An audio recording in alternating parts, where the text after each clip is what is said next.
무속TV 신과 함께 진짜 보살들이 여러분의 고민을 상담해드립니다.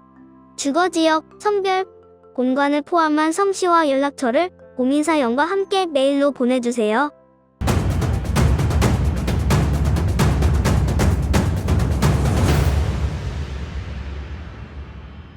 안녕하십니까. 계룡산에서 신묘 모시고 있는 삼신궁 마경호 제자우스입니다. 모쪼록 방송을 보시고 궁금한 점 댓글로 남겨주시면 상세히 답변드리고 약속드리고요. 구독, 좋아요 꼭 부탁드립니다. 네, 선생님 이번 시간에는 네. 닭띠 기후생 편입니다. 네. 하반기 기후생 사업을 좀 시작해도 좋을지 아니면 문서 정리를 좀 해도 좋을지 네. 여쭤보고 싶습니다. 좀 슬픈 얘기라고 해야 될까요? 벌써 50 지금 6세의 인생의 거의 반이 소진되고 환갑을 거의 다 앞두고 있는 나이입니다.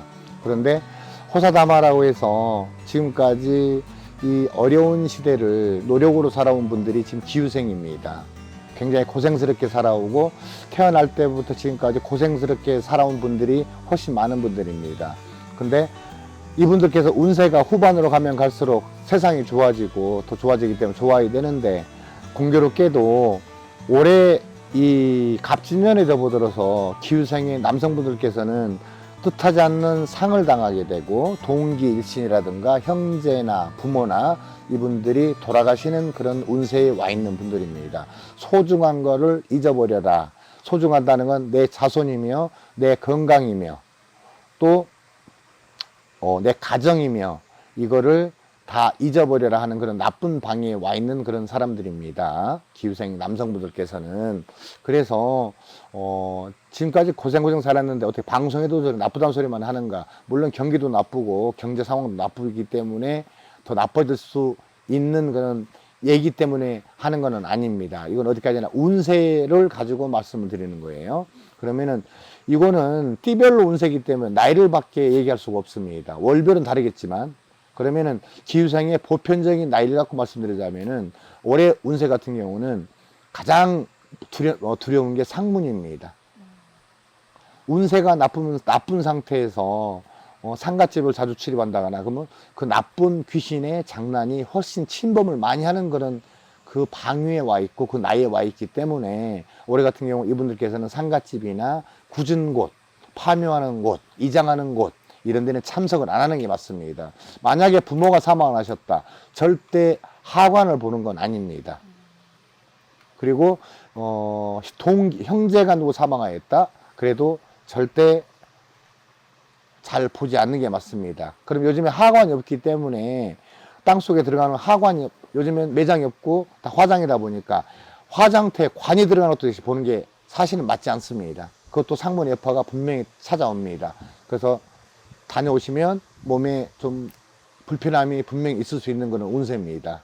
그러니 올해 기후생에 관련된 분들께서는 상가집을 많이 조심하시고 상문을 많이 조심하셔라. 그 다음에 가정의 불안은 대화로서 극복하시라. 저는 그렇게 말씀드리고 싶습니다.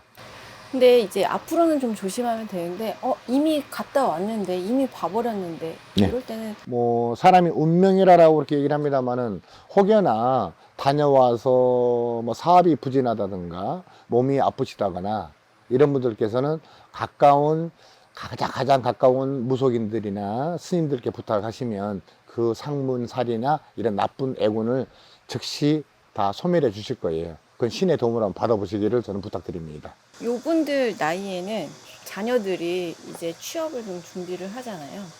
취업되는 분들도 계시고 또 취업을 현재 또 학업에 종사하는 분들도 서로 계시겠죠. 이제 정미생들 같은 경우에는 이제 굿덕이나 아니면 신의 그 기운들을 잘 받을 수 있다라고 했는데 요분들은 좀 어떨지 자식들을 위해서 기후생의 남성분들께서는 독특한 성격을 가졌습니다. 독특한 자기만의 주장이 엄청나게 강한 분들입니다. 그래서 신을 믿기 전에 내 자신을 믿는 분들이 훨씬 많습니다. 그러다 보니까 어떤 그 마음을 내려놓고 신의 도움을 받는다, 마음을 다 비고 신에게 간청해 본다, 이런 분들이 많지는 않습니다. 그래서 신을 믿는다기보다는 내 자신의 노력을 믿고 살아간 분들이 기후생의 특성입니다.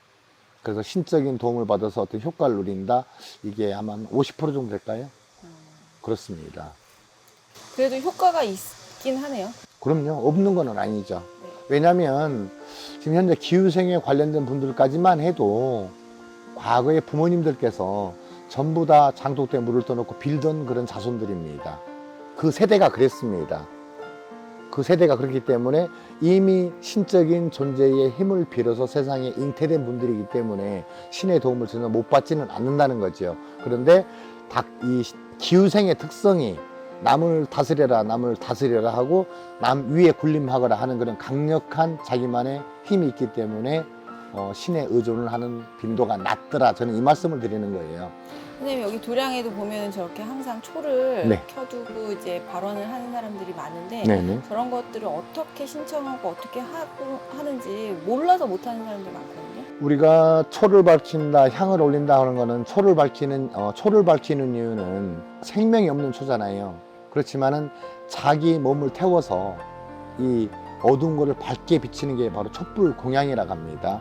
우리가 살아가는데 꼭 밝은 세상만 살아가는 건 아니잖아요. 가다 보면은 뭐 어려운 길도 있고 어두운 길도 있고 가시밭길도 있고, 근데 그거를 좀 밝게 비춰주고 좀 어두운 곳에서 빨리 밝은 곳으로 나가게 해달라 라고 하는 게 바로 촛불 기도, 촛불 발언입니다.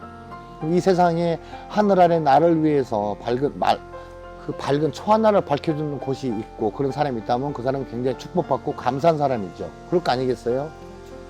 그냥 살아가는데 어느 누구도 모르는데 어느 한 사람이 나를 위해서 밤이면 앉아서 초를 밝혀놓고 누구누구 잘 되게 해주세요, 누구누구 잘 되게 해주세요, 이 나를 위해서 기도해 주는 사람이 있다는 거, 그 선택을 받았다는 건 대단히 감사한 그런 부분이죠. 기도를 하실 때 우리가 자기들이 원하는 소망 딱 한 가지, 나에게 가장 궁극적으로 지금 가장 필요한 거 두 가지도 아니고 딱 한 가지 목적이 있어서 그 소원만을 좀 들어주게 의뢰를 하면은, 제가 기도했었을 때 이거는 자신감으로 말씀드리는 게 아니고 이건 뭐 홀리자고 하는 게 아니라 백발백중으로 들어줍니다. 타당성이 있는 경우, 무슨 뭐 로또를 맞게 해달라, 뭐 뜻하지 않는 뭐 사업에 횡재소가 있게 해달라, 그건 신이 안 들어주겠지만 내가 조금 더 바른 지혜를 갖고 싶습니다. 우리 후손이, 내 자손들이 빨리 마음이 안정돼서 하는 일에 최선을 다했으면 좋겠습니다. 그 길에 도움이 될 수 있게 해달라고 그런 기도를 부탁한다면 그거는 충분히 들어줄 수 있는 게 바로 신의 힘입니다. 그러면 이제 시험 일자를 기준으로 해가지고 한 얼마나 전부터 그런 보편적으로 왜 기도를 드리면은, 우리가 기도는 한약이라고 했습니다. 약으로 비유할 때.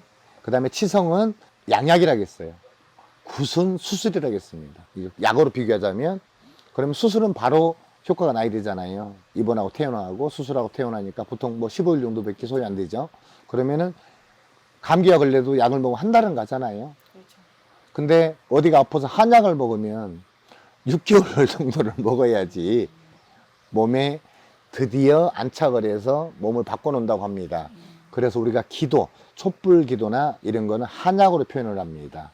그래서 처음에는 아무 표가 안 난 것 같은데 차이면 차일수록 굿보다의 효과가 극대화한다는 건 사실입니다. 짧은 시간에 이루어질 수 없으나 두고두고 계속 하다 보면은 그게 차이는 순간, 즉 6개월이 지나고 나면은 그때부터는 막대한 그런 막강한 기도의 힘이 나오는 게 사실입니다. 그렇지 않다면 지금 현재 대한민국에 초를 만들고 있는 대동양초나 뭐 금강양초나 양초 절대 존재할 수 없습니다. 우리가 왜 키면서 그 사람을 왜 기도하겠습니까? 초는 분명히 자기 몸을 희생하고 자기 몸을 불살라서 어둠을 밝게 해주는 게 바로 촛불 공양이다 보니까 그 하나의 생명은 없으나 그 초에 자기 이름을 써놓고 우리가 그 사람을 발언할 적에 그 초에 어떻게 타냐, 맑게 타냐, 굵게 타냐, 곱게 타냐, 넓게 타느냐, 아니면 안 타느냐, 어렵게 타느냐, 이걸 보고도 그 사람의 기륭을 볼 수 있는 게 바로 우리 촛불 공양입니다. 그래서 전 무속인들이 초를 켜고 초를 발언하고 절에서도 불구할 때 꼭 초경을 하는 이유가 바로 거기에 있는 겁니다.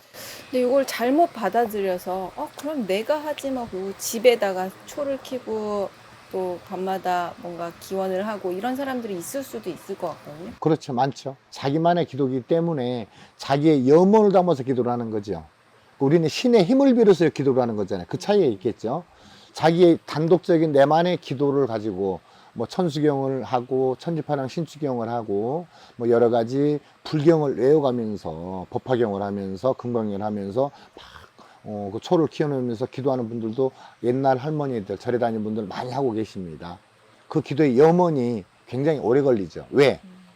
단순한 인간의 염원을 하는 거와 저희처럼 신을 받들고 신을 존경하고 신을 의지하고 신과 함께 사는 사람들은 신이 돕기 때문에 인간하고는 차원이 다르겠죠. 그런 차이가 있을 겁니다. 네, 오늘 좋은 말씀 감사합니다. 네, 감사합니다.